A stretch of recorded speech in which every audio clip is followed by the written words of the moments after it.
You're such an asshole. All right. I guess heaven help it, the day comes universities in the West start offering degrees in podcasting. And heaven help us the day that Americans are dumb enough to sign up for something like that. So please don't take classes on, like, if someone does, like, if I were to do a short and sweet, like, okay, how to be a podcast, like, a 5-hour thing, okay, but God, please, Christ Almighty, do not major. If it offers, don't how to set up a YouTube channel. Hey, Aaron, I'm looking to start creating my own YouTube channel and content. The two areas I'm considering is red pill dating, being a better man, self-improvement, fitness type content. Thank God no one's doing that. That dude, I never thought about that. That's wide open, man. All right, won't be any competition there. It's just wide open. B, business systems, marketing type content. That too is wide open. Thank God nobody else is out there doing that stuff. I don't know why people haven't figured that out before. Like both these areas, I have read many books on the subject and implemented much of the advice to the point where I feel competent giving advice on both subjects. I watch a lot of your content, Rich Cooper, Jay Waller, Fresh and Fit, Andrew Tate, etc. And I've noticed that these guys have very good knowledge of both red pill content and business content. Partly, I'm wondering whether it's that they are so good at business that it bores them, and now they talk about red pill content. I'll tell you how it happened. All these guys got screwed over by women, or at minimum, were lied to by women. And they like, oh my, have you noticed not a single one of them is under 30? Right? That's how red pill was completely by accident. It was completely by accident. When we started comparing notes on the internet, it was all natural. A very much like gravity pulls mass and matter together. It was like that. We got enough of a critical mass, poof, it turned into a sun. Started a fusion reaction, and now you have this thing called the red pill. But mark my words, it was by accident. And they all had other things they were doing going on. This just happens to segue well or pair well, as you've indicated, business and the red pill. Was it talking about red pill content is more rewarding both financially and personally? It depends. Probably not for Rich Cooper. He might take a hit. Andrew Tate, probably not. Rolo, yeah, because he migrated. Now I think he still has his regular daytime job. Yeah, me, it paid more than being an economist. Although, I'm kind of the epitome of what you're talking about, where I talk about red pill economic concepts like spending less than you make and not having more kids than you could afford and stop majoring in dumb crap. Really rebellious, crazy ideas like that. What you want to look out for, and we've talked about this before on Rule Zero, is the people who have had no real world experience beforehand. And like, oh, I'm a red pill expert. And for a while, you don't see them that much anymore. There'd be some avatar Twitter handle. It'd be a gorilla or a Greek facial helmet warrior, and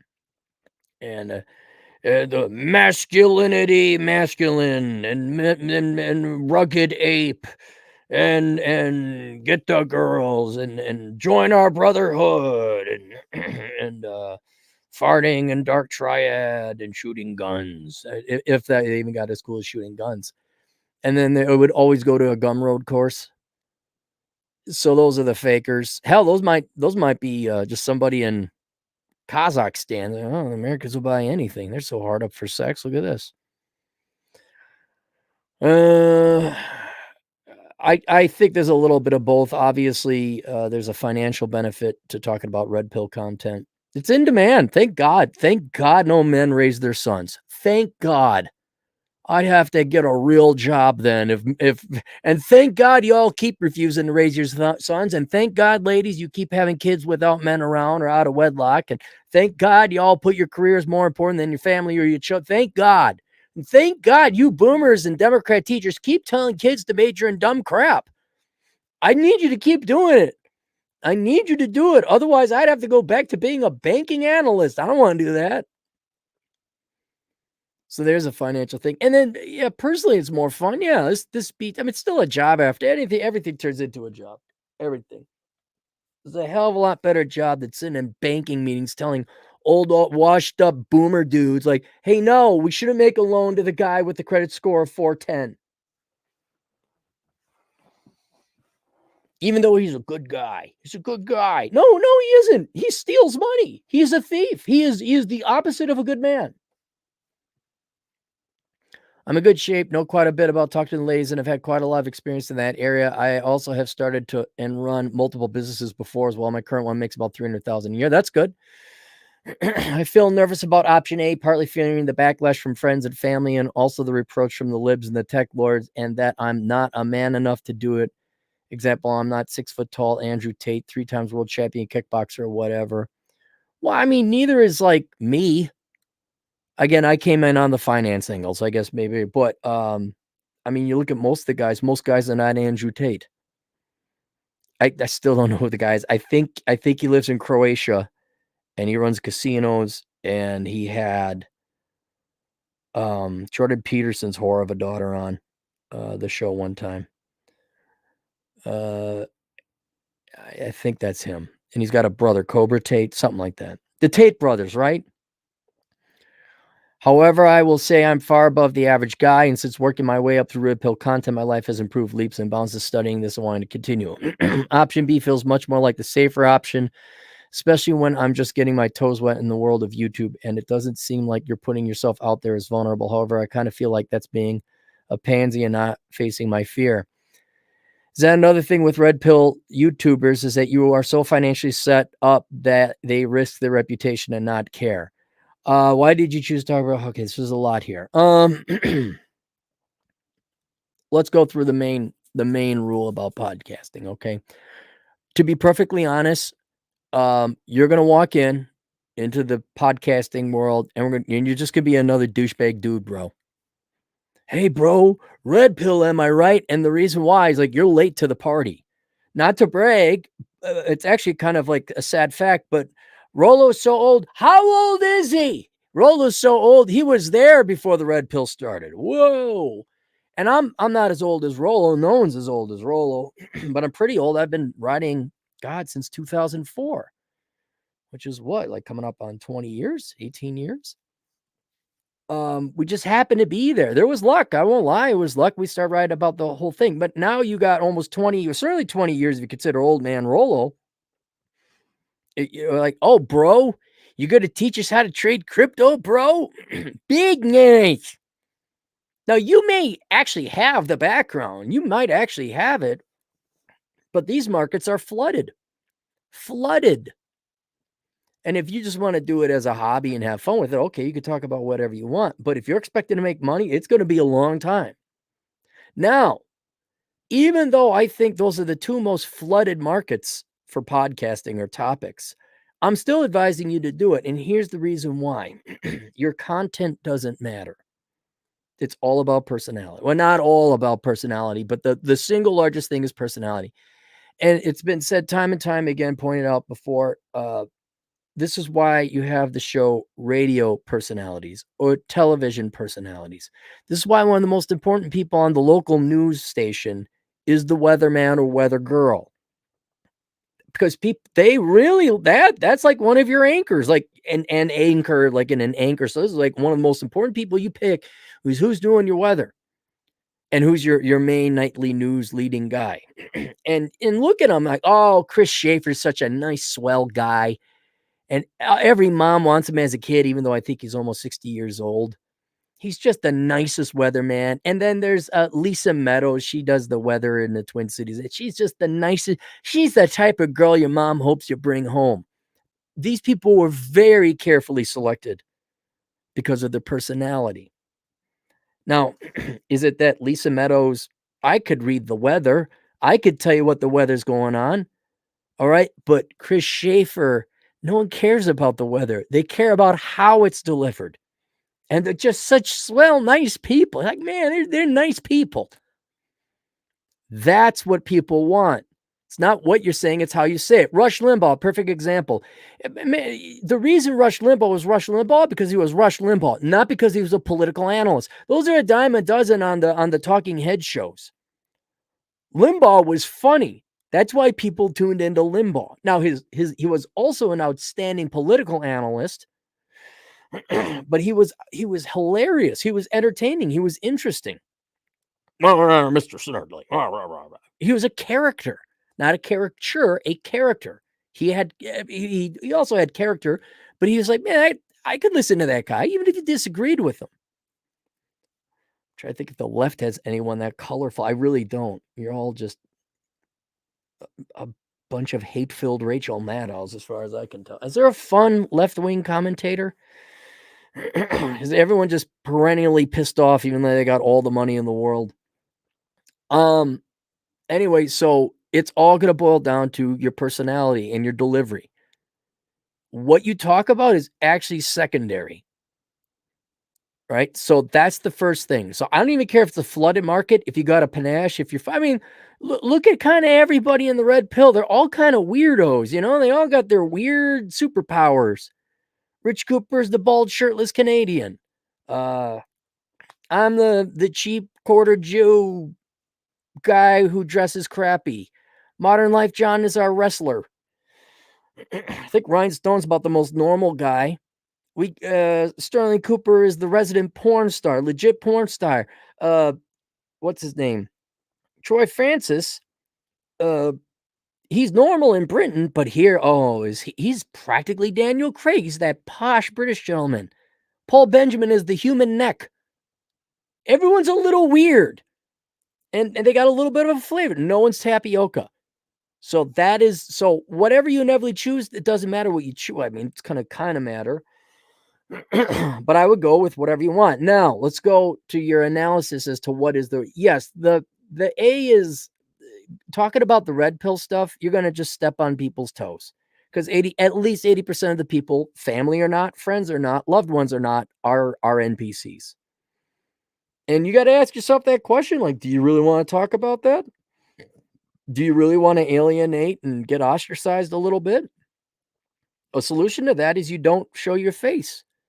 Come up with, talk about personal stuff or personal details.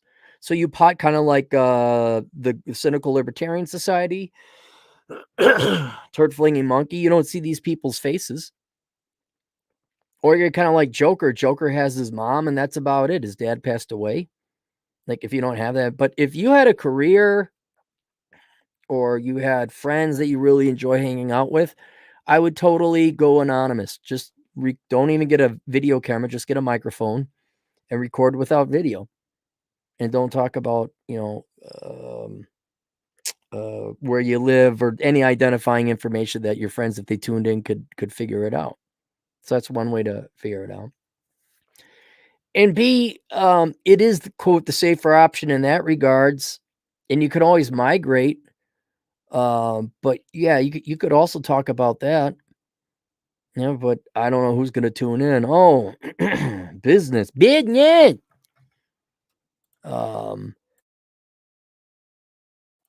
But if you got interesting insights, something that's different, something that Tony Robbins isn't, or what's his name, Grant Cardone,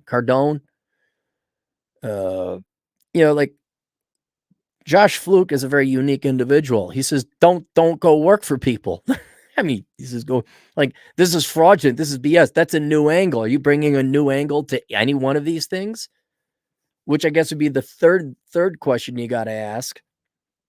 Are you going to contribute anything new or not? And if you're not, no one's going to tune in. You got to have an angle. You got to of benefit to help your channel grow quicker.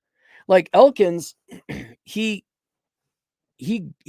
grew very quickly in part because I promoted him, but he is bringing something to the market that I don't think any other accounting. How many accounting podcasts are there? He focuses on the career. Oh, there's tax advice and things like that. And people always want to get some tax advice and financial advice. That's a good platform for a call-in show. People universally need that. But everyone, that's why I say, dude, you got to go on your own. People keep throwing you money to ask you questions about a career in accounting and entrepreneurship. And there he has traveled the path. He has worked in the IRS. He has worked at the Big Four. He has set up his own company. So he's very seasoned and experienced, and he has a unique angle. And so, he had one of his clients on who was a fangirl, fans only the thing. That's unique. That's different. So, what are you going to bring that's new? Blah, blah.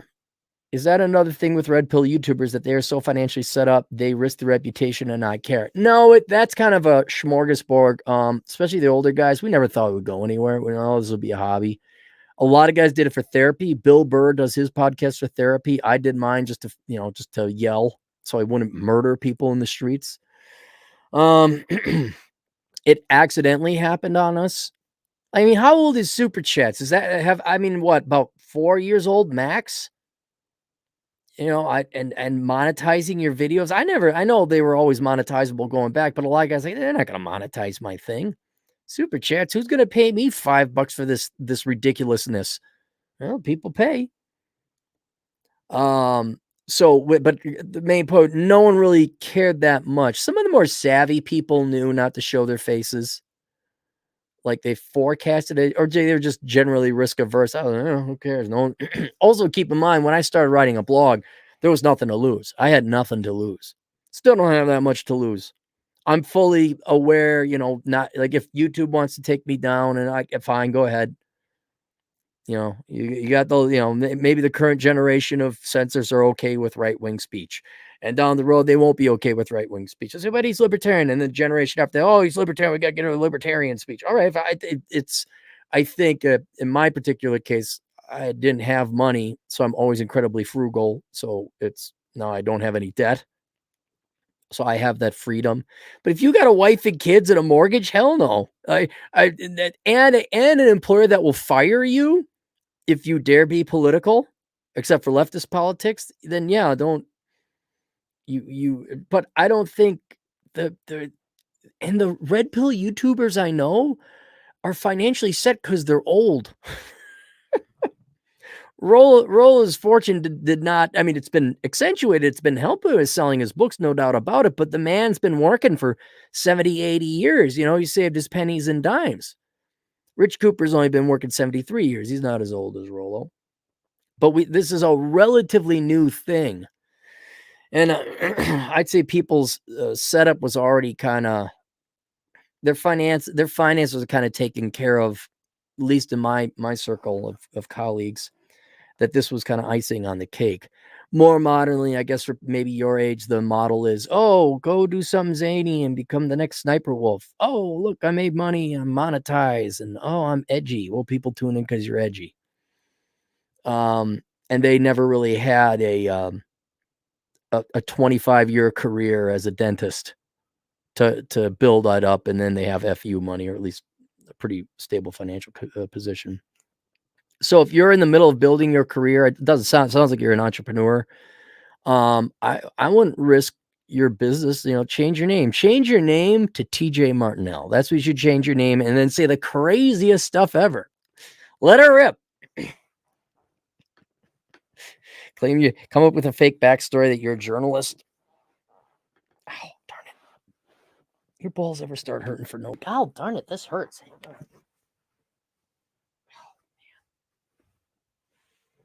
Oh. I sat in the movie theater too long.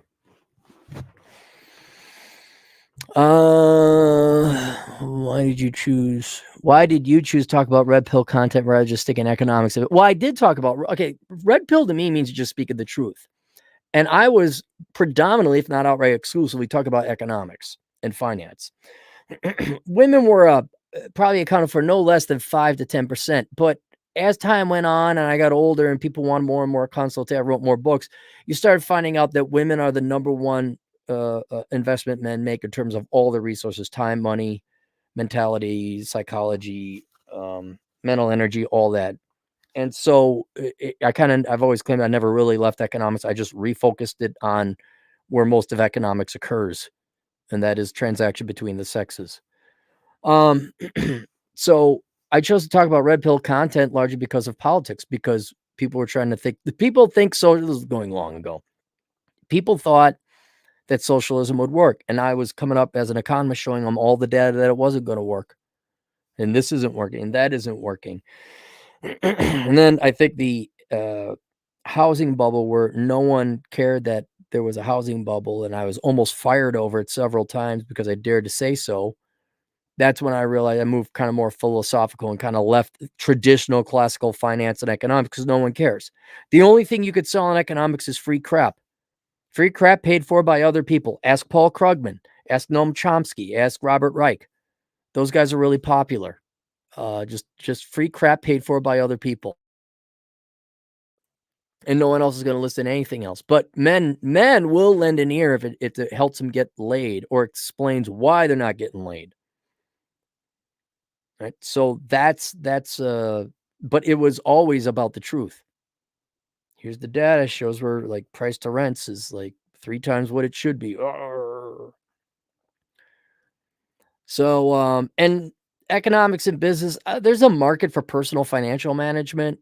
But I've been in that field long enough. I do have classes. I have 2 classes. If you're interested in finance and economics, I guess I got a couple, right? You're right. I got a couple more established things in the past. There's Bachelor Pad Economics, Poor Richard's Retirement, and Worthless: The Young Person's Indispensable Guide to Choosing the Right Major. Had to be a black man in your poverty. There's a book called The Black Man's Guide Out of Poverty. Obviously, also economics.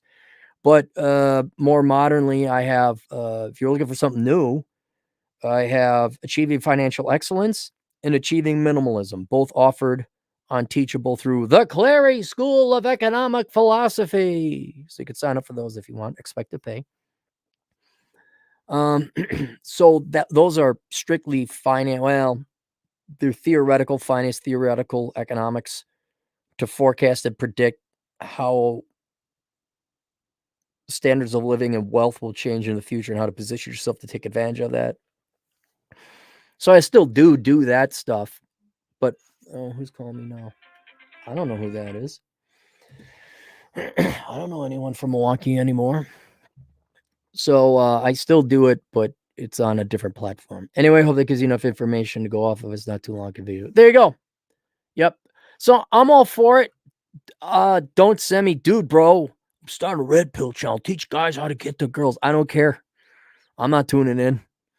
Unless you got a really cool or unique background. Unless there's like, hey, how to deal drugs. All right, I might tune into that. But you're going into a flooded market in both cases.